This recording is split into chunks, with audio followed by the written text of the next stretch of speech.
If you've logged into the www.emsplumline.com website to take this course, you must complete the training as an individual. The benefit to asynchronous training like this is your training officer can use the final exam as a demonstration that you alone have obtained a minimum degree of knowledge. There are benefits to asynchronous training. Just as a lecture, we are able to get large amounts of information to many providers. The biggest problem with training in this fashion is translating this information into real world performance. We argue that the only way to obtain an outcome that providers would consider to be successful is to practice the skills in a group setting. I think that's so true, Jackie. When we think about this course, really, I guess, trying to provide the foundation, and for you to think as an individual, how would you approach this?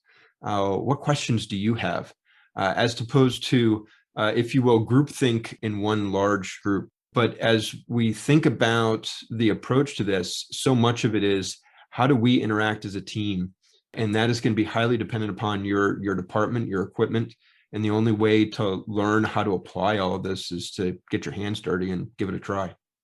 I agree. And when you do it in a group setting, not only do you learn from the experiences of others, but you also overcome whatever challenges you have, whether that's communication or physical. Those things are all important to kind of hash out in the training setting.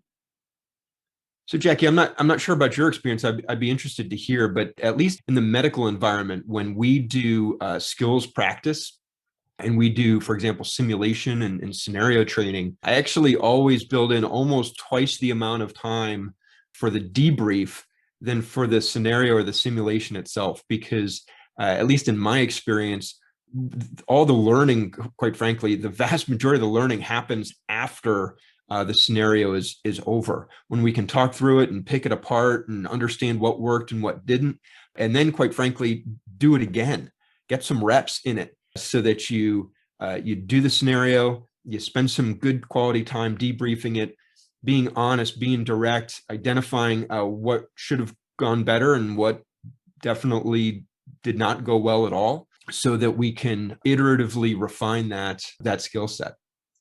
I agree. I think I get the most out of the training sessions that I've been through when we do this. I have 7 years on the job, but there are people with way more time than me that have had experiences that I haven't had. And when we get to debrief like this, I get to hear certain scenarios that they've been in that I would have never even thought about. So if it wasn't for us learning the skills, them kind of giving away what they learned through their career, I feel like that really helps me to retain the information. Jackie, are any of these principles that we can apply perhaps from the military environment to the fire ground and to the fire service? I think that one of the big principles that is used in the military, number one, is the pre planning, which we are doing through training.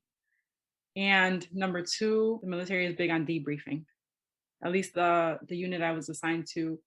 Again, because you want to make sure that you're prepared for the next scenario. So some of the same concepts that we use in the military are used on the fire scene or in training.